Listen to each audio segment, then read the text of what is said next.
Salut à tous, peut-être que vous allez vous poser la question, ça fait un moment que je n'ai pas déposé de vidéo, c'est normal, problème technique avec la caméra, mais le Seigneur pouvoir.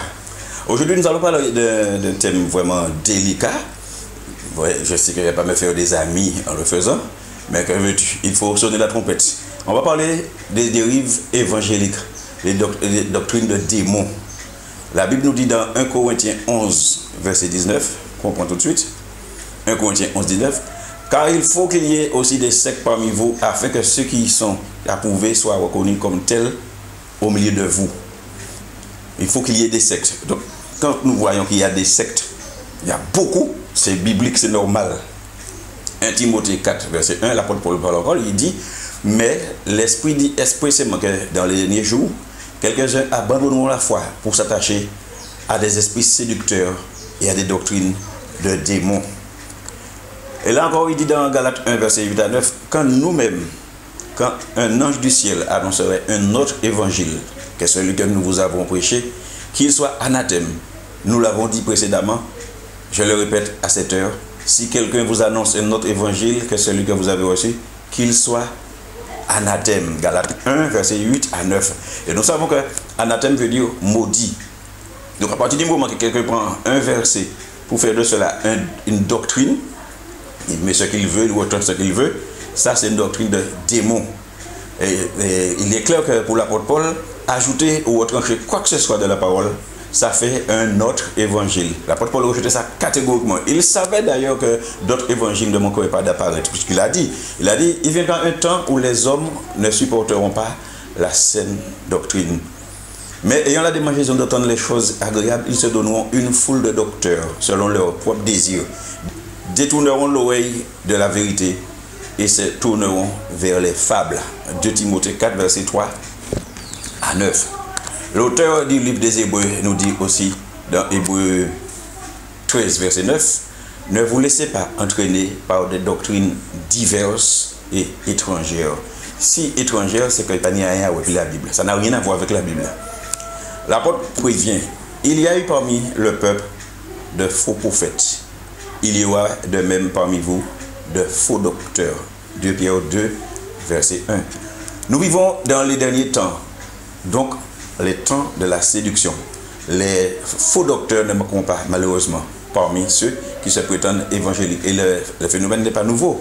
Il sévissait déjà du temps de l'apôtre Paul, que nous avons lu. L'apôtre Paul les appelait ses apôtres par excellence.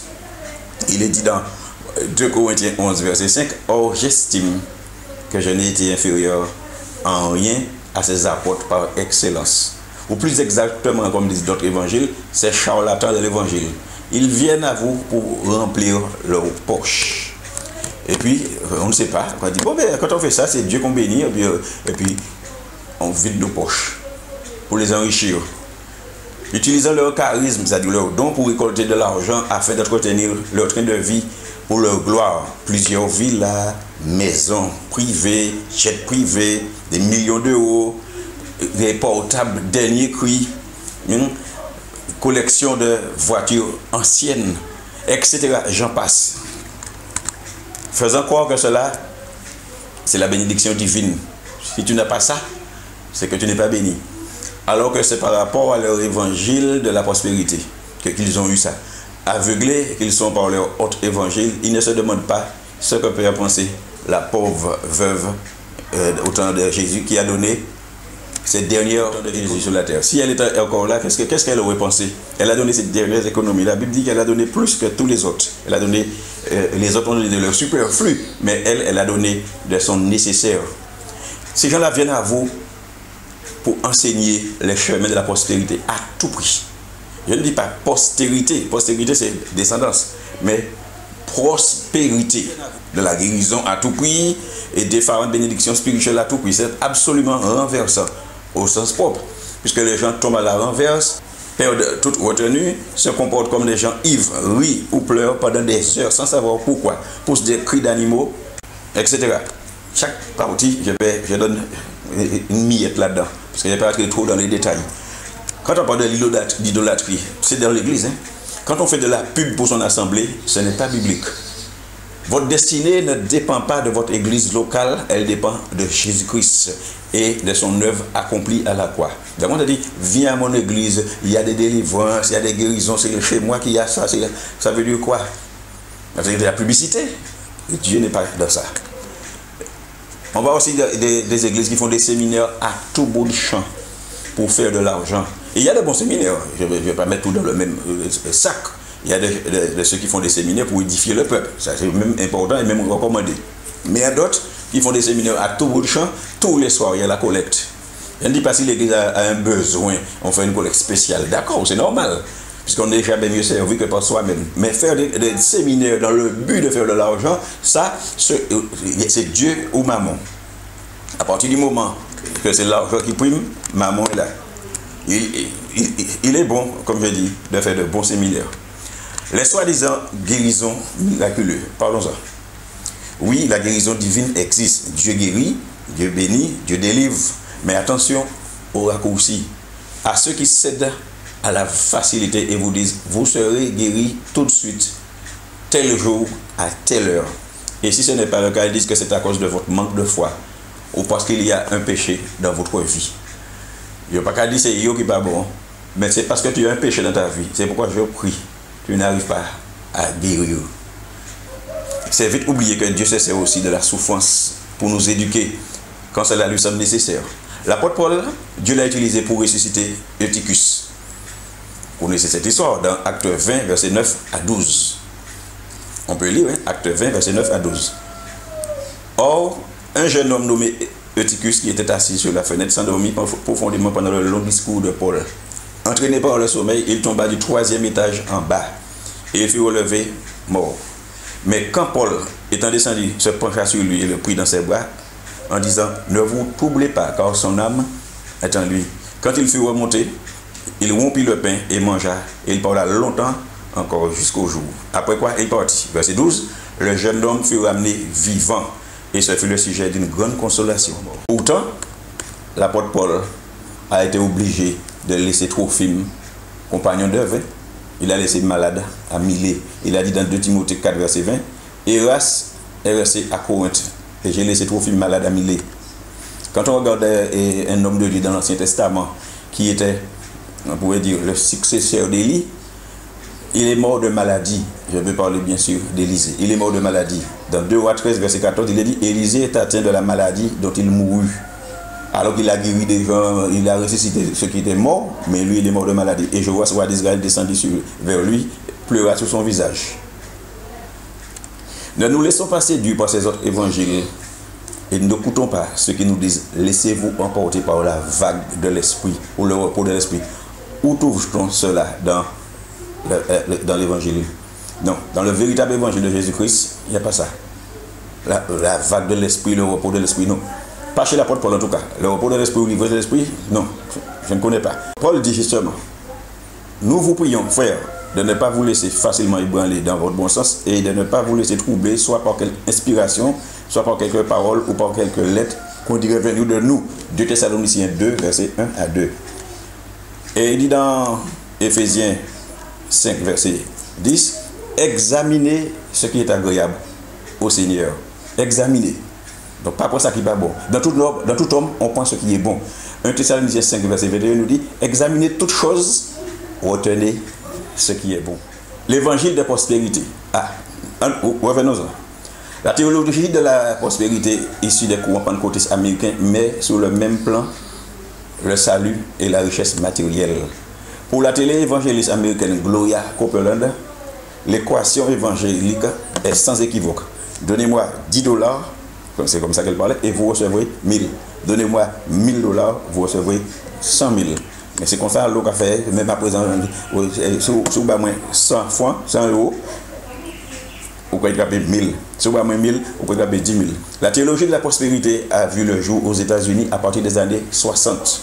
Son influence gagne l'Afrique et l'Amérique du Sud à partir de la fin des années 1970. Elle enseigne qu'en plus du salut, le Christ promet et assure à ceux qui mettent en œuvre leur foi la richesse matérielle, la santé et le succès. Cette théologie s'est développée autour de personnalités issues du pentecôtisme, mais ne représente pas la doctrine Pentecôtiste. Voyons un peu les dangers de la prospérité.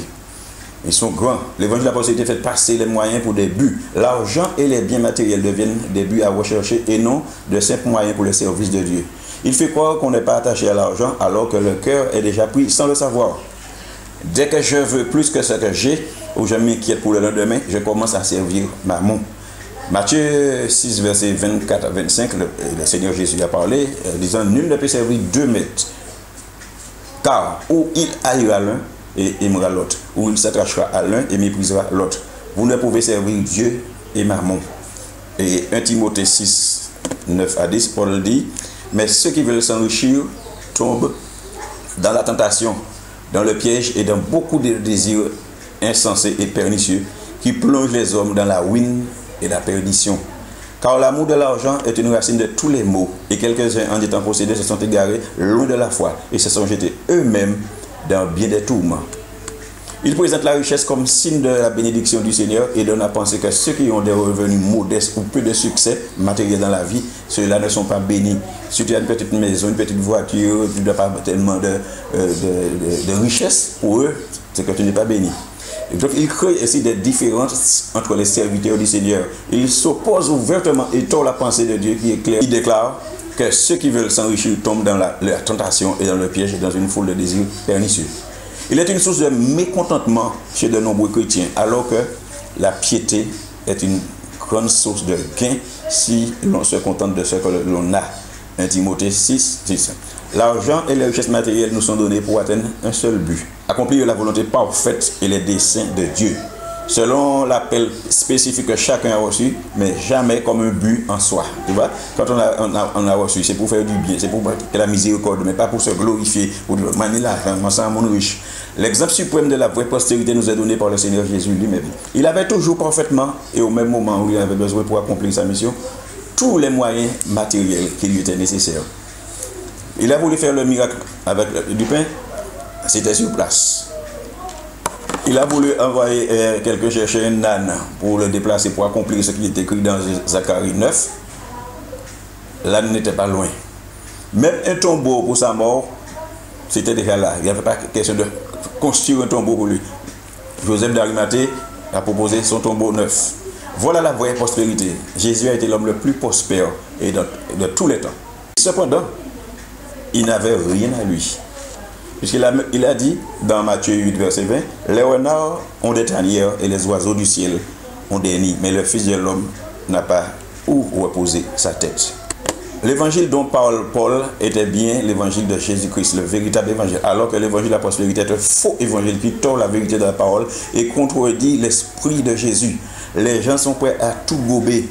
Beaucoup de chrétiens, dès qu'on apporte une fausse doctrine, ils disent Amen, Amen. Quand on prête la sanctification, la consécration, ils sont là de marbre. Ils disent repentez-vous, je reviens. L'église va être enlevée, ils sont là. Mais moi, je dis, le Seigneur va vous bénir, vous aurez beaucoup de richesses. Amen. Arrêtons de gober n'importe quoi, nous ne sommes pas des pigeons. Un verset biblique sorti de son contexte est souvent tronqué. Un verset sorti de son contexte est un prétexte pour les manipulateurs. Et le diable adore faire cela. Il a fait avec Ève, ça a marché, juste en tordant un peu les mots divins, puis il a tenté de le faire avec Jésus. Mais Jésus-Christ est le roi des rois, le Seigneur des seigneurs, le Dieu tout-puissant. Dans Matthieu 4, 4, il a essayé de tenter Jésus. Étant donné qu'avec les hommes ça marche souvent, eh bien, le diable, qu'est-ce qu'il fait? Il continue. Alors, concernant la dîme, je ne vais pas m'éterniser là-dessus, mais je parle un court instant. On fait croire que la dîme était au temps de la loi, alors qu'elle y était déjà au temps d'Abraham. La dîme n'est pas une œuvre de la loi, elle était déjà là. Dans Jean 14, verset 18 à 19, il est dit Melchisédek, roi de Salem, fit apporter du pain et du vin. Il était sacrificateur du Très-Haut. Il bénit Abraham et dit béni soit Abraham par le Dieu Très-Haut, maître du ciel et de la terre. Béni soit le Dieu Très-Haut qui a livré tes ennemis entre tes mains. Et Abraham lui donna la dîme de tout. Dans le temps, ce n'était pas Abraham, c'était Abraham. Parce qu'Abraham revenait d'un combat pour délivrer Lot, son neveu. Donc après ça, voilà ce qui s'est passé. Quand Melchisédek est apparu devant lui, il a donné la dîme de tout. Et quand on regarde le vœu de Jacob, c'était avant la loi. Puisque la loi est venue par Moïse. Et Jacob était là avant. Genèse 28, verset 20 à 22, il est dit, Jacob fit un vœu en disant, si Dieu est avec moi et me garde pendant ce voyage que je fais, s'il me donne du pain à manger et des habits pour me vêtir, et si je retourne en paix à la maison de mon père, alors l'Éternel sera mon Dieu. Cette pierre que j'ai dressée pour monument sera la maison de Dieu, et je te donnerai la dîme de tout ce que tu me donneras. Il a parlé à lui-même, il a dit si Dieu est avec moi, donc il n'a pas parlé à Dieu, il a parlé de Dieu. Mais au verset 22, à la fin, il dit, et je te donnerai la dîme de tout ce que tu me donneras. La dîme est un acte d'adoration. On témoigne qu'on aime, qu'on adore Dieu, que Dieu est tout pour nous. C'est un signe d'adoration. Quand tu donnes la dîme, tu adores le Seigneur. Voilà, s'il le faut, on va venir là-dessus sur une prochaine vidéo. Autre dérive. On te dit, une fois que tu es sauvé pour toujours. Tu peux faire ce que tu veux, l'impudicité, le mensonge, le vol, l'adultère, etc. Tu es sauvé. Alors que ce n'est pas ce que le Seigneur dit. Celui qui persévérera jusqu'à la fin sera sauvé. Mon juste vivra par la foi. S'il se détourne, mon âme ne prend plus plaisir en lui. Il existe une doctrine non biblique prétendant qu'on ne peut pas perdre le salut. C'est la doctrine de l'éternelle sécurité. Certains textes sembleraient accréditer cette doctrine. Il s'appuie sur certains textes, comme je disais. Un verset sorti dans son contexte est un prétexte. Par exemple, ils disent, mes brebis entendent ma voix, je les connais et elles me suivent. Là, c'est la Bible qui est là, puisque c'est la parole de Jésus-Christ. Je leur donne la vie éternelle et ils ne piront jamais, et personne ne les ravira de ma main. Jean 10, verset 27, 28, c'est ce que Jésus a dit. Personne ne les ravira de ma main. Alors, il sera appuyé sur cette partie-là. Personne ne les ravira. Donc, le diable ne peut pas prendre. Alors qu'il faut que nous puissions vivre. La Bible dit, sans la sanctification, nul ne verra le Seigneur. Il s'appuie aussi sur Romains 8, verset 38 à 39, qui dit, j'ai l'assurance que ni la mort, ni la vie, ni les anges, ni les dominations, ni les choses présentes, ni les choses à venir, ni les puissances, ni la hauteur, ni la profondeur, ni aucune autre créature ne pourra nous séparer de l'amour de Dieu manifesté en Jésus-Christ, notre Seigneur. Alors que dans 2 Chroniques 15, verset 2, l'Éternel dit, l'Éternel est avec vous quand vous êtes avec lui. Si vous le cherchez, vous le trouverez. Mais si vous l'abandonnez, il vous abandonnera. Si vous abandonnez bon Dieu, il va abandonner vous. Et Dieu n'a pas changé, c'est le même Dieu. Donc c'est une doctrine qui vient de l'Amérique et du Canada. Vous avez certainement entendu parler de la bénédiction de Toronto. Quand on souffle sous les champs, il tombe, il y a l'onction du rire, il y a beaucoup de dérives. Bon, je ne vais pas entrer là-dedans. On nous reviendra s'il le faut sur une prochaine vidéo, si Dieu le permet et si vous voulez. Vous me faites signe. Autre chose, tomber à la renverse. Alors là, où est-ce qu'on a vu ça dans la Bible? On appuie sur les gens pour les obliger de tomber. Il faut te pousser discrètement ou bien franchement afin que tu puisses tomber. Et puis pour dire voilà, c'est l'onction, j'ai l'onction, je suis puissant. Et j'entends à la renverse. Est-ce biblique? Oui et non. La présence de mauvais esprit dans la vie de la personne fait que la personne tombe.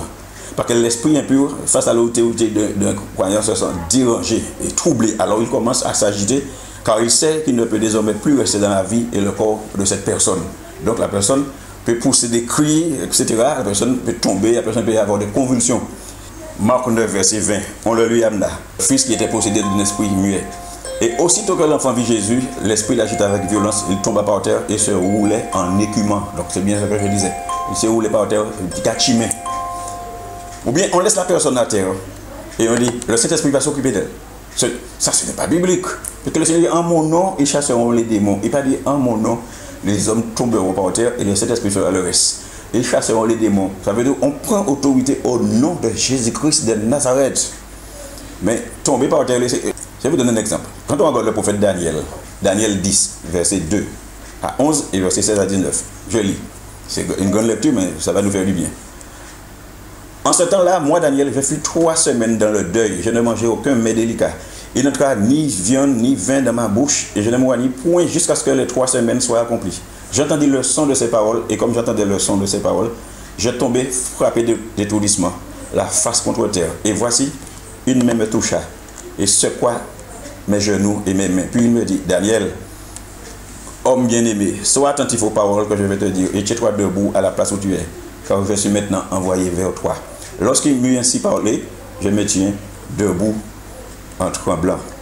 Et voici, quelqu'un qui avait l'apparence des fils de l'homme toucha mes lèvres, j'ouvris la bouche, je parlais et je dis à celui qui se tenait devant moi, mon Seigneur, la vision m'a rempli d'effroi et j'ai perdu toute vigueur. Comment le serviteur de mon Seigneur pourrait-il parler à mon Seigneur, maintenant les forces me manquent et je n'ai plus de souffle. Alors, celui qui avait l'apparence d'un homme me toucha de nouveau, il me fortifia. Puis il me dit, ne crains rien, homme bien-aimé, que la paix soit avec toi. Courage, courage. Et comme il me parlait, j'ai repris des forces et je dis que mon Seigneur parle, car tu m'as fortifié.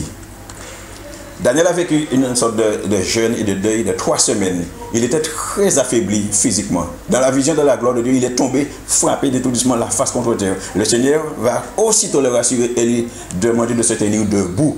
Puis il va le fortifier dans sa faiblesse. Daniel est alors disposé à écouter.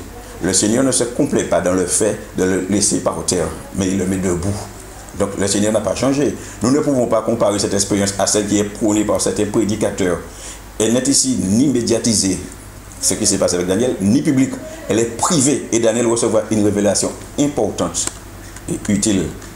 Parce que Jésus ne s'amuse pas non plus à faire tomber les gens, à faire yo-yo, à faire la personne tombe plusieurs fois, il a relevé, il a fait ça, il a soufflé en l'air, il a tombé. Il ne joue pas au yo-yo avec eux. Les occasions ne manquaient pas. Jésus pouvait faire ça, mais Jésus n'était pas là pour faire du cinéma. Quand on regarde le fils du démoniaque, donc on revient là-dessus, Marc 9, verset 25 à 27, Jésus, voyant accourir la foule, menaça l'esprit impur et lui dit, esprit muet et sourd, je te le donne, sors de cet enfant et n'y rejoins plus. Et il sortit en poussant des cris et l'agita avec une grande violence. L'enfant devient comme mort, de sorte que plusieurs disaient qu'il était mort. Mais Jésus l'ayant pris par la main, le fit lever et se tient debout. Jésus ne l'a pas laissé par terre. Les possédés sont souvent tourmentés par des manifestations incontrôlées, cris, hystérie, raideur, chute, etc. Cela est vrai dans la Bible comme dans l'expérience du ministère. Dans ce cas, au nom de Jésus-Christ de Nazareth, les prédicateurs de l'évangile ont autorité pour chasser ces puissances diaboliques. Les malades retrouvent alors la paix, l'équilibre, le bon sens, aussi leurs vêtements. Puisque quand on regarde dans le livre de Marc, l'homme de Gadarène, Marc 5, verset 15, il était nu, il se frappait la tête avec des pierres et tout, son visage. Et la Bible nous dit dans Marc 5, verset 15, après délivrance, quand les gens sont venus le voir, ils vinrent auprès de Jésus et ils virent le démoniaque, celui qui avait eu la légion, assis, vêtu et dans son bon sens, et ils furent saisis. Qui a fait ça? C'est Jésus. Attention aux extravagances, parce qu'il y en a dans les églises. Extravagance, c'est quoi? C'est-à-dire agir follement, se montrer comme fou, faire l'insensé. Ça s'est passé dans l'Ancien Testament, dans 1 Samuel 21, verset 12 à 15. David prit à cœur ces paroles parce qu'il était devant un roi. Il eut une grande crainte d'Achish, roi de Gath. Il se montra comme fou à leurs yeux et fit devant eux des extravagances. Il faisait des marques sur les battants des portes et il laissait couler sa salive sur sa barbe. Achish dit à ses serviteurs, vous voyez bien que cet homme a perdu la raison. Pourquoi me n'amenez-vous? Est-ce que je manque de fou? Pourquoi vous me n'ameniez? Celui-ci me rendit témoin de ces extravagances. Faut-il qu'il entre dans ma maison? Après ça, David, qu'est-ce qu'il fait? Il s'est enfui. Ces pratiques révèlent l'un des problèmes dont souffre le pentecôtisme aujourd'hui. C'est celui de l'extravagance. Le prophète Amos dit dans Amos 6,5, ils extravaguent au son de lutte. Ils se croient habiles comme David sur les instruments de musique. Puisque ces expériences de l'esprit ne sont pas mentionnées dans les Écritures, nous ne devons ni les enseigner pour fonder une doctrine, ni conseiller aux gens de Satan à faire les mêmes expériences. Nous devons les rejeter. Ces pratiques ont créé de nouveaux ministères. À présent, ces pratiques-là, ils ont créé de nouveaux ministères, de nouvelles opérations. Ceux de ramasseurs de gens tombés. Service ou don qui n'ont aucune base scripturaire. Dans les Écritures, aucun prophète ou homme de Dieu, Jésus ou les apôtres, n'ont usé de cette pratique. Ils n'ont jamais soufflé sur les gens pour les faire tomber. Regarde bien, quand on regarde la vallée des ossements, dans Ézéchiel 37, verset 1 à 14, et aussi le verset 9, il dit, il me dit, donc c'est l'Éternel, prophétise et parle à l'Esprit. Prophétise, fils de l'homme, et dit à l'Esprit, ainsi parle le Seigneur l'Éternel. Esprit, viens des 4 vents, souffle sur ces morts, et qu'ils vivent. Je prophétisais selon l'ordre qu'il m'avait donné, et l'esprit entra en eux et il reprit vie. Il se tient sur leurs pieds. C'était une armée nombreuse, très nombreuse. Tu vois, Dieu a soufflé, au contraire, ceux qui étaient à terre, ils se sont relevés. Mais quand l'homme souffle, c'est l'inverse qui se passe. Mon andoubout, il souffle dans les gars tombés. C'est l'Esprit Saint qui souffle sur ces morts afin qu'il se révèle. Mais quand c'est l'homme, c'est afin que les gens tombent, qu'on puisse remarquer pour dire cet homme-là est puissant, il a beaucoup d'onction. Paul n'a pas institué l'expérience du chemin de Damas en doctrine, parce que Paul, il est passé par là. À la lumière de la vérité biblique, la doctrine de tomber par terre, coûte que coûte, n'est pas biblique. Sur le chemin de Damas, le Seigneur a croisé Paul. Et puis tout à coup, une grande lumière est apparue devant lui. Il est tombé par terre. Il a entendu la voix du Seigneur qui disait: Saul, Saul, pourquoi me persécutes-tu? Dieu de guimber contre les aiguillons, etc. Connaissons la suite. Mais le Seigneur l'a relevé. Il n'est pas resté par terre. Recherchons à faire ce que Jésus a fait. Appliquons-nous à le pratiquer. C'est vrai que Jésus a dit en vérité, je vous le dis, celui qui croit en moi fera les œuvres que j'ai faites. Il en fera de plus grandes parce que je m'en vais au Père. Dans Jean 14, verset 12. Ce qu'il n'a pas fait, il n'a jamais enseigné, ne le faisons pas. Surtout, ne les enseignons pas. L'exemple de Jésus qui a soufflé sur ses disciples, on va prendre un exemple. Jean 20, verset 22, parce que c'est sur ça qu'il s'appuie. Après ces paroles, il souffla sur eux et leur dit: recevez le Saint-Esprit. Verset 23, ceux à qui vous pardonnerez les péchés, ils leur seront pardonnés. Et ceux à qui vous les retirerez, ils leur seront retenus. Jésus a soufflé sur eux afin qu'ils reçoivent le Saint-Esprit. Ils ne sont pas tombés. Non, non, non. C'était pour recevoir le Saint-Esprit. Ils ne sont pas tombés. Par contre, dans Jean 18, verset 4 à 6, ils sont venus pour arrêter Jésus. Jésus, sachant tout ce qui devait lui arriver, s'avança et leur dit: qui cherchez-vous? Il lui répondit: Jésus de Nazareth. Jésus leur dit: c'est moi. Et Judas qui le livrait était avec eux. Lorsque Jésus leur dit: c'est moi, ils reculèrent et tombèrent par terre. Pourquoi? Parce que lorsque Jésus prononça c'est moi, c'est l'équivalent de je suis. L'expression qu'il avait déjà utilisée auparavant pour proclamer son identité divine dans Jean 8, verset 58, quand il a dit, Jésus leur dit: en vérité, je vous le dis, avant qu'Abraham fût, je suis. Et il pouvait dire avant qu'Abraham fût, j'y étais. Mais il emploie le je suis. Ça a son sens. Devant le nom de Jésus, sa puissance et son autorité, les ennemis tombèrent par terre. C'est normal, parce qu'il est dit au nom de Jésus que Nazareth, tout nous fléchisse, dans les cieux, sur la terre, sous la terre. Examinons les Saintes Écritures, comme les Juifs de Béré, bien-aimés. Ne nous laissons pas couillonner. Nous ne sommes pas des pigeons. Acte 17, verset 11. Ces Juifs avaient des sentiments plus nobles que ceux de Thessalonique. Ils reçurent la parole avec beaucoup d'empressement et ils examinaient chaque jour les Écritures pour voir si ce qu'on leur disait était exact. Donc faisons pareil. Nous, comme on a fait, on s'est dit: ouais, mais c'est pas écrit dans la Bible. Le Seigneur avait déjà dit on ferait plus que lui. Mais ça c'est, le Seigneur dit: si vous ne demeurez pas dans cette doctrine, celui qui veut aller plus loin ne demeure pas dans la vérité. Faisons parler la Bible. En conclusion, vous avez vu des affiches, vous voyez des affiches, soirée de délivrance, tel jour, de telle heure à telle heure, soirée de guérison. On ne programme pas Dieu. Des églises, des grands apôtres, grands hommes de Dieu, entre guillemets, qui organisent des soirées de guérison, de délivrance. Dieu n'est pas programmable. Dieu n'avertit pas pour dire tel jour il y aura des délivrances. Ça m'est déjà arrivé.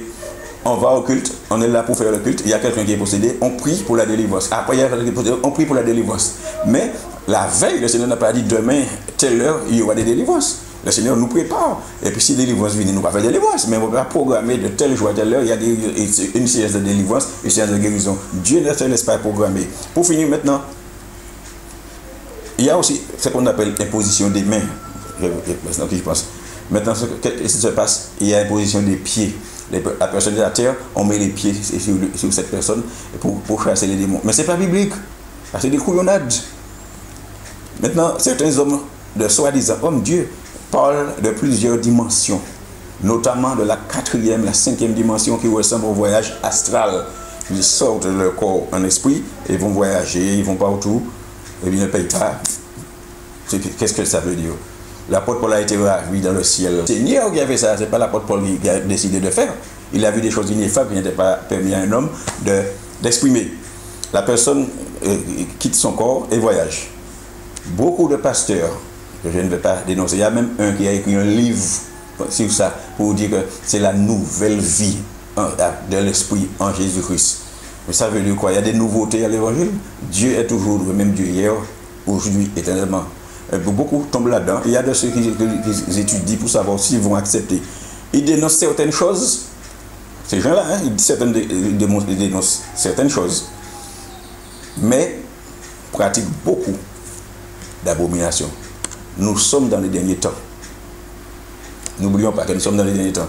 Pour suivre vraiment le Seigneur, il faut lire la Bible, méditer, apprendre ses commandements et ses préceptes et les mettre en pratique. Alors, on ne nous prendra plus pour des pigeons. Car Christ doit être notre seul modèle. Le modèle par excellence. Puisqu'il a dit dans Jean 14, verset 6, je suis le chemin, la vérité et la vie. Alors, voilà. Je vous ai éclairé un peu. S'il le faut, je vais faire une deuxième. Mais il y a beaucoup de dérives, comme par exemple l'onction vaginale, que je vais pas entrer là-dedans. Bon, si vous voulez, on va voir après. Il y a d'autres, on envoie les gens dehors pour manger de l'herbe, parce que le Seigneur dit, il est le berger, donc nous sommes des moutons. Il y a fait manger des herbes. Mais qu'est-ce que ça veut dire? C'est pas quelque chose qu'on doit prendre à la lettre. Nous sommes considérés des brebis. Pourquoi? Parce que la brebis est calme, elle est douce. Jésus était considéré comme une brebis muette qu'on mène à l'abattoir. Parce que pourquoi? Devant les persécuteurs, il n'a point ouvert la bouche. Et si c'était un cabri, il était crié en mouet. Mais bouton, il n'est pas muet, mais il ne crie pas à tout bout de champ. Voilà pourquoi nous sommes considérés comme des brebis. Et Dieu est le bon berger. David même a dit, l'Éternel est mon berger. Je ne manquerai de rien. Voilà, je crois que j'ai dit l'essentiel, parce que si c'est trop long, ça va vous énerver, vous allez vous déconnecter. Alors voilà, soyez bénis, que Dieu vous garde, vous protège et vous éclaire. S'il y a d'autres choses que je n'ai pas dit, le Seigneur veut vous révéler, Dieu fait comme il veut, avec qui il veut, au moment où il veut. Que Dieu vous bénisse. God bless you. Merci Bendiga.